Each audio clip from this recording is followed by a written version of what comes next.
Talks on Psychoanalysis shares topics published in the IPA Society journals and Congress debates worldwide, brought to you in the voices of the original authors. We hope this window will allow you to experience the depth and breadth of psychoanalytic thought around the world. I am Gaetano Pellegrini, and in this episode we'll listen to Dominique Scarfone on the concept and meaning of time in a fruitful intersection between psychoanalysis and artistic creativity. Freud and Winnicott have expressed the opinion that if their psychoanalytic ideas are correct, then poets and writers will have thought of them first.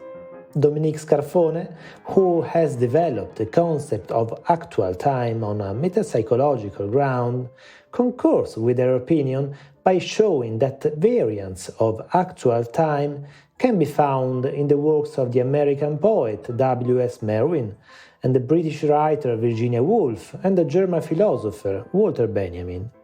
Their poetry, literary prose and philosophy are shown to resonate with the time dimension of the psychoanalytic process.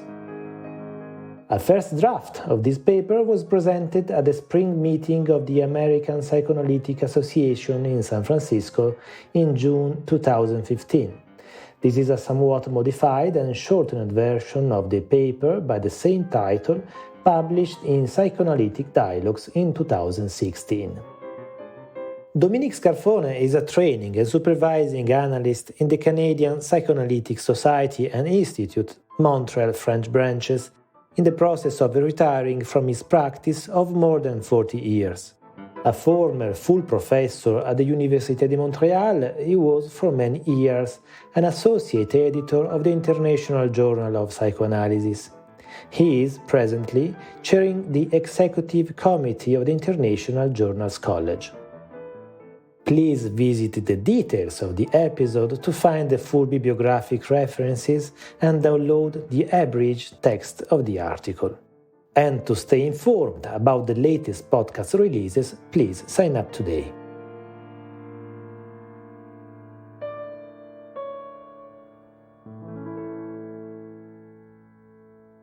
The time before us, the Unpast, in the works of W.S. Merwin, Walter Benjamin, and Virginia Woolf.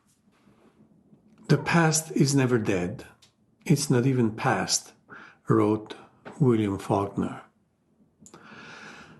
Time is probably one of the most elusive concepts, and this is no less true in psychoanalysis than in philosophy or modern physics. Time is also an element notoriously absent in the unconscious, according to Freud.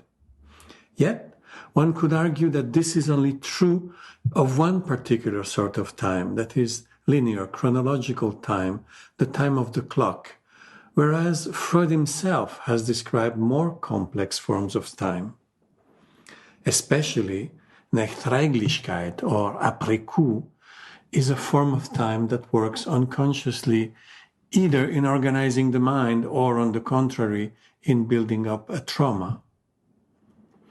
The very term time is polysemic. When I say there's no time enough to read this paper, the word time has not the same meaning as when I ask, what time is it? And is even more distant from last June in San Francisco we had the time of our lives. The polysemy is probably a reflection of how pervasive the notion of time is in every aspect of human existence, and it is therefore surprising that time did not take greater prominence in psychoanalytic thinking, starting with Freud himself, who in the later part of his life expressed regrets for having neglected it. In what follows, I will be playing with another polysemic expression regarding time, and which makes the title of this paper, The Time Before Us. The ambiguity here rests on the word before, since this preposition indicates there either a time that came before us or a time that stands before, that is, in front of us. the ambiguity is a productive one, I believe, for analysis aims precisely, in my view, at coming to terms with the sort of arrested or repetitive time that indeed stands before us, but in a paradoxical state. On the one hand, it seems to relate to something that came before us and should therefore belong to our past. Yet, that something is currently there, acting and impinging on our lives. I call it actual time as well, and I hold that the task of analysis is to transform actual time into a time really bygone, that is, a true past. I'll suggest in a moment that what our patients bring in analysis is not really their past. Actual time is the form of time that, contrary to Freud's timelessness, yet based on Freud's own theories, I contend is the time of the unconscious. It is the temporal form of the unconscious that is of psychic reality, inasmuch by this term we do not simply mean an imagined reality or a subjective version of external reality, but a reality as sturdy as, though different from, material reality. Though different in nature, material and psychic realities are indeed comparable in terms of their effectiveness, Wirklichkeit in German, in impacting a subject's existence. Briefly stated, actual time is the time that is always now.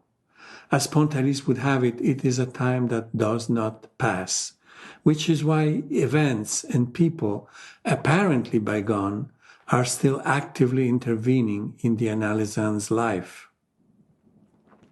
For this reason, I suggest that, contrary to appearances, in psychoanalysis we do not deal with the past, for if it was truly the past, then it would not have the kind of impact we observe on the lives of our patients. For what regards the unconscious, what we naively designate as the past is in fact still active. It may seem dead, but still haunts the present and is commonly manifest in the repetition compulsion. In view of such repetition, it is not truly the present either, for the present necessarily flows towards the past, whereas this haunted present, which I also dubbed the Unpast, does not by itself become history, nor does it keep a window open upon the future.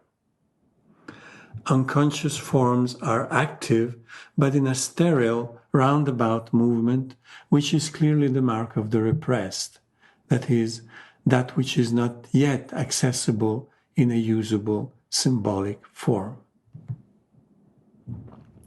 There are a number of metapsychological reasons for invoking actual time and the unpast, but I chose instead to try and give a more lively idea of the concept by tapping other sources. And here I take the risk of conjuring up support from literature and philosophy. I indeed agree with Freud, Winnicott, and others that if our findings are correct, then poets will have said it first.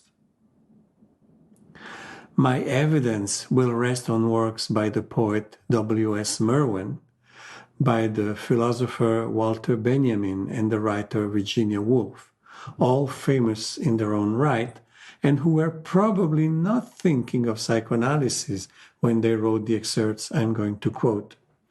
I nevertheless submit these short pieces as evidence, for I believe that in our field there is no reason to give them less credit than other disciplines give, say, to quantitative measuring. So let me start with a poem by Merwin. It's called The New Song. For some time, I thought there was time, and that there would always be time for what I had a mind to do, and what I could imagine going back to and finding it as I had found it the first time. But by this time, I do not know what I thought when I thought back then.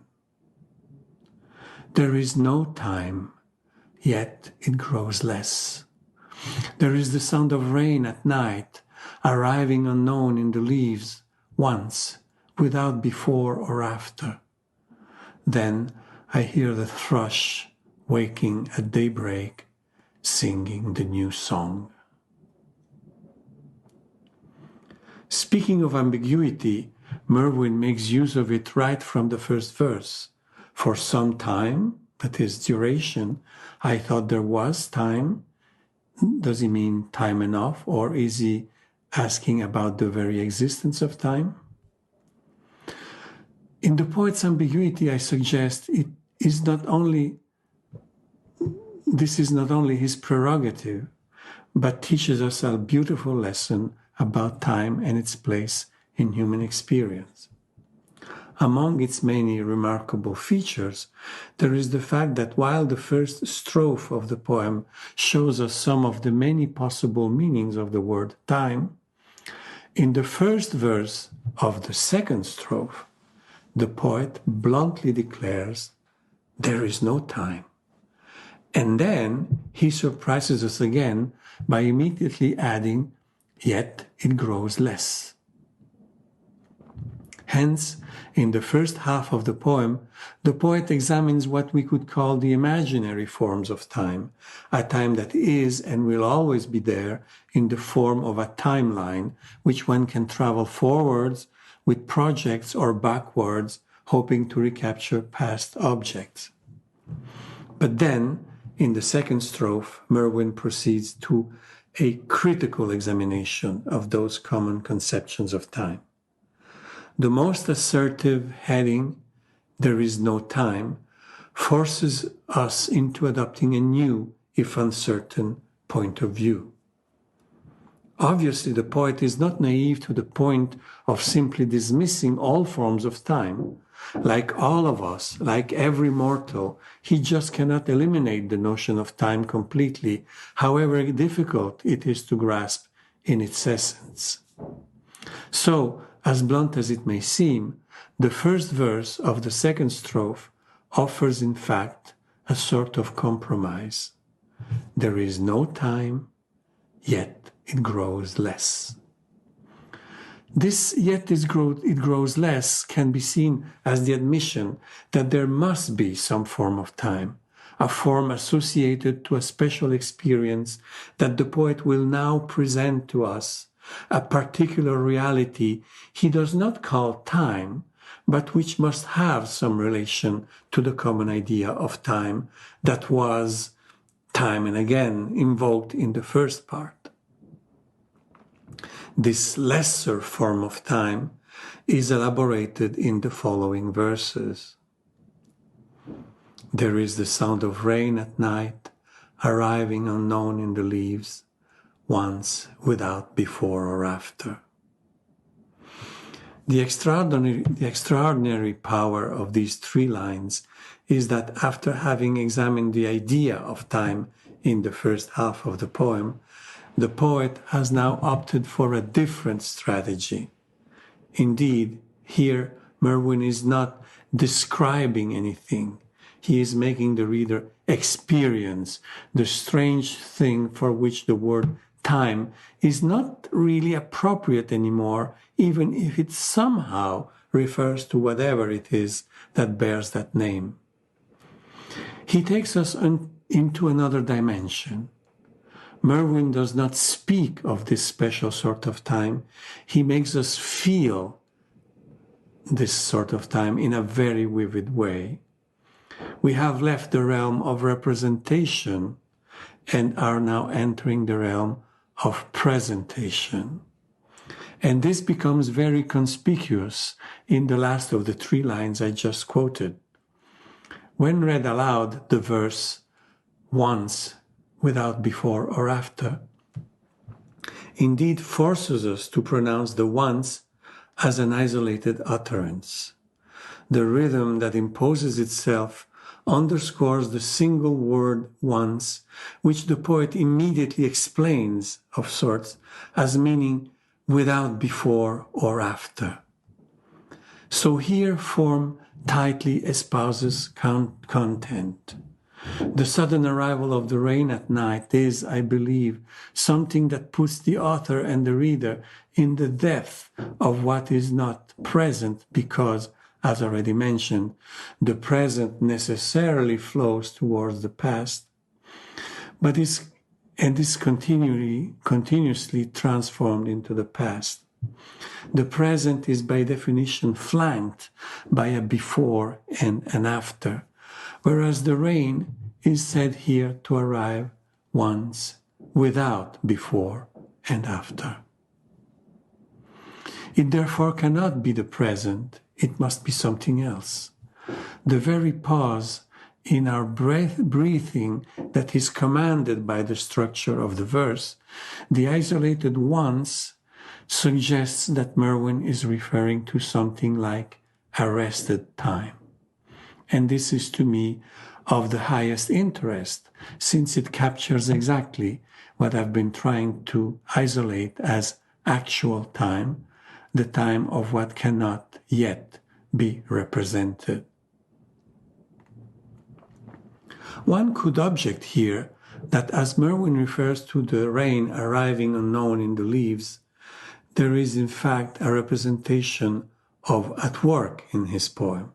And the answer is obviously yes. But I am referring here not to the images conveyed by the poem, as this is the imaginary part I was alluding to earlier, but to the experience provided by reading the poem through its structure and rhythm. Once the apparent contradictions in the verses have shaken our ordinary belief in time, we are given a final blow with the solitary once that has no before or after, a blow that could be traumatic, but which, poetry being what it is, prepares us instead to hear a new song. There is more. The very structure of the poem is similar to that of the analytic process. In analysis, indeed, the analysand starts by narrating a story, browsing and shuffling, so to speak, through his memory, giving us various accounts of his life history. But as the analysis goes on, something is secretly building up that will one day take us into another dimension, when the intensity of the transference has become such that no narrative can do it justice anymore. The patient is not narrating now, not remembering anymore. He, she is repeating. He, she does not look for meaning as he, she used to, but is after the proverbial pound of flesh. In such circumstances, the analysis often seems to have come to a halt. The sessions may now appear as sterile encounters where what we get is just more of the same.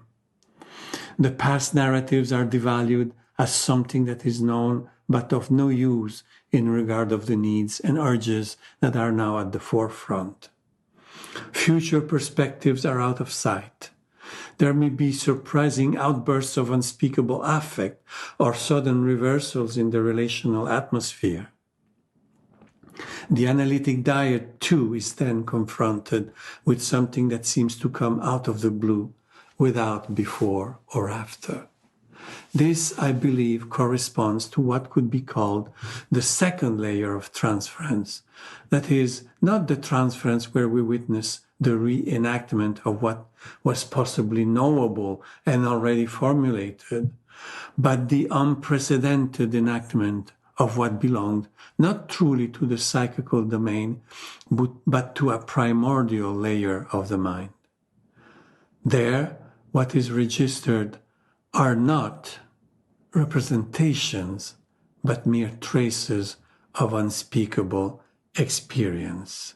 These need to be presented again, presented, as it were, in the transference, in order to be transferred into the psychic domain and therefore elaborated and worked through. The arrested time in Merwin's poem is a prelude to a positive outcome where the singular experience of the now, without before or after, is not only celebrated for its aesthetic value, but opens up the possibility of a new relationship to the surrounding world. I cite the poem again. Then I hear the thrush waking at daybreak, singing the new song.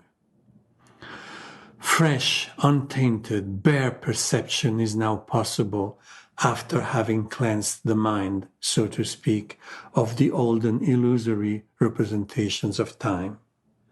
A new song is heard as if the world was at its beginnings. The expression at daybreak clearly suggests that we are invited to a new world, cracking the shell of arrested time and opening a new cycle where probably we shall again fall into the illusion of time passing until, that is, a critical examination shall be needed again. In analysis, too, we can hope for and eventually experience a similar daybreak, but the arrested time before this outcome is felt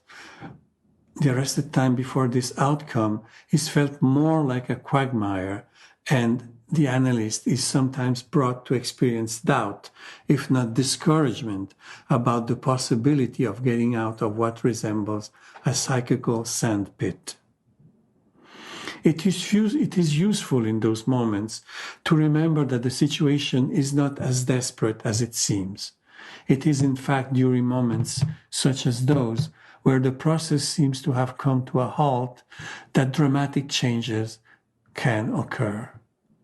For all the apparent sterility of the situation, the analysand is indeed now confronted with his demons in praesentia, as Freud would say, and not through mere narratives.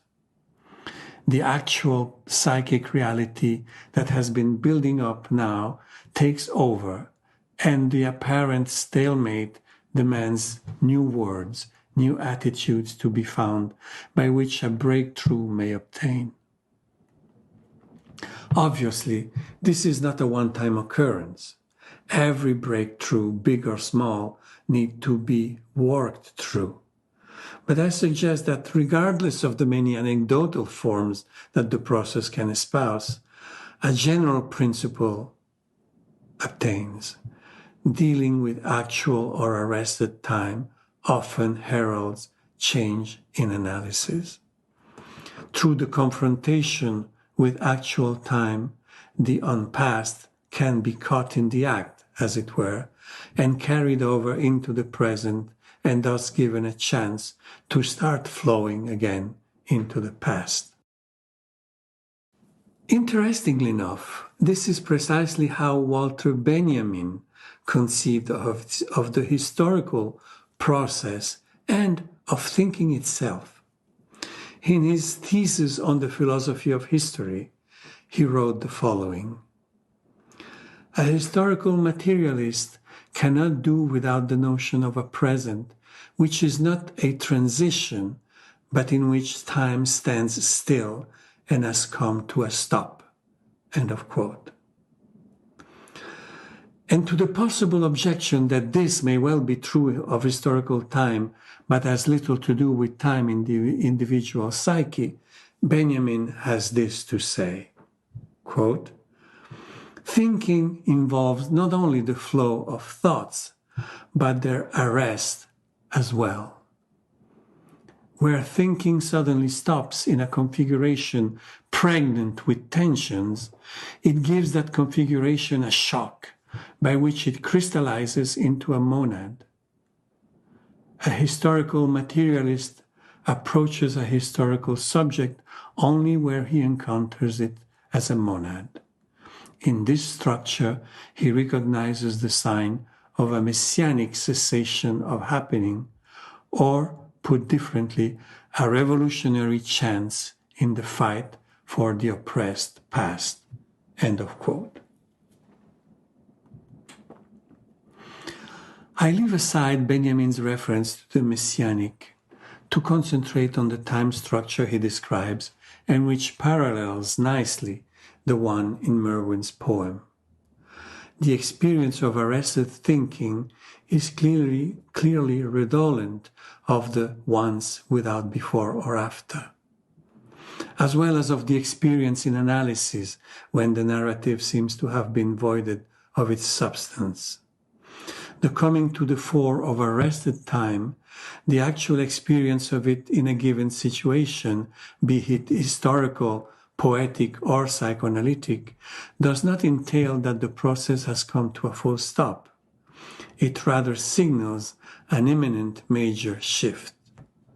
In Merwin, it preceded the chance to hear the thrush singing at daybreak, the new song.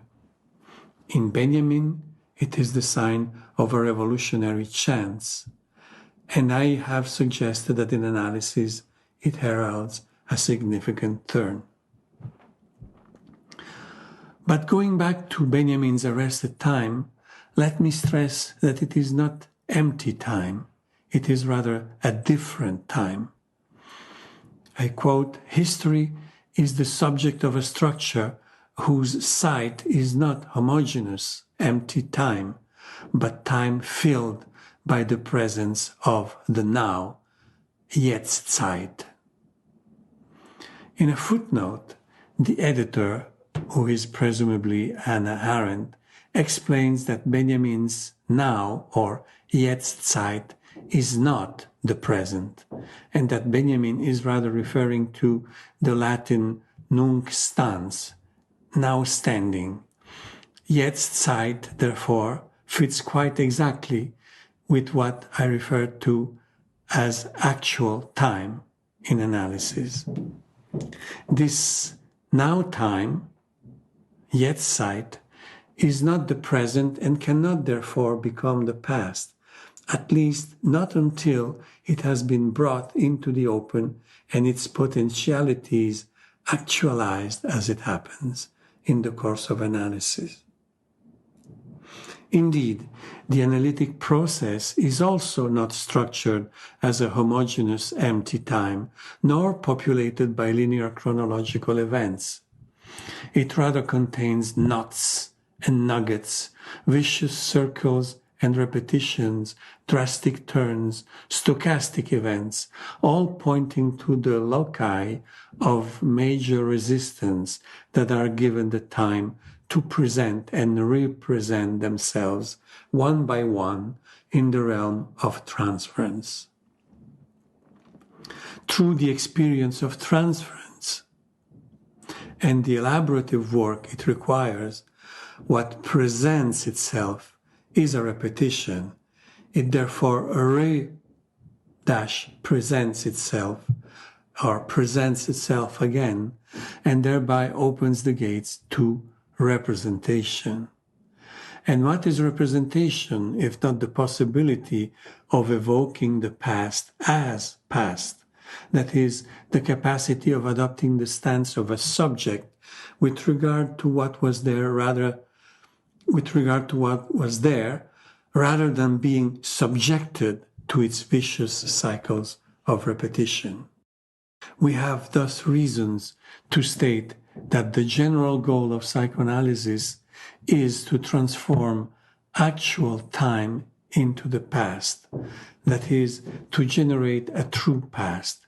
In spite of his extensive use of topographical models and spatial metaphors, Freud was himself from early on well aware of the central role of time in psychoanalysis.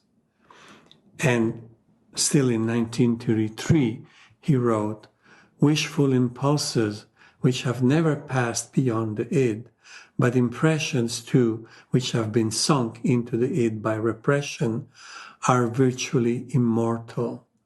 After the passage of decades, they behave as though they had just occurred." End of quote. So I suggest that they are not yet past. And Freud seems to concur with the next phrase of the same paragraph. Quote, "They can only be recognized as belonging to the past can only lose their importance and be deprived of the catexis of energy when they have been made conscious by the work of analysis. And it is on this that the therapeutic effect of analytic treatment rests, to no small extent. End of quote. Thus, for the repressed elements, being finally recognized as belonging to the past amounts to losing their pathogenic importance and acquiring a new elaborative role in the psyche of the subject. The true past, indeed, is not a scrapbook, let alone a scrapyard, but a most precious possession. It is not something dead and useless, but a treasure of references that nourish the present and help prepare for future events. The past is us. So, our relation to the past is in fact an important index of our relation to our own being. It is vital for inhabiting our body and our world in a meaningful manner. Our past is constantly remodeled by our present experience. It can be a source of remembering, but also requires for its remodeling the work of oblivion. Repression, dissociation, or other unsymbolized states are not oblivion. They rather preserve things which re-emerge in the transference. For oblivion to happen, one must be able to elaborate what is actual, bring it on the analytic scene, and work it through, thus differentiating it, sculpting it into the past, present, and future.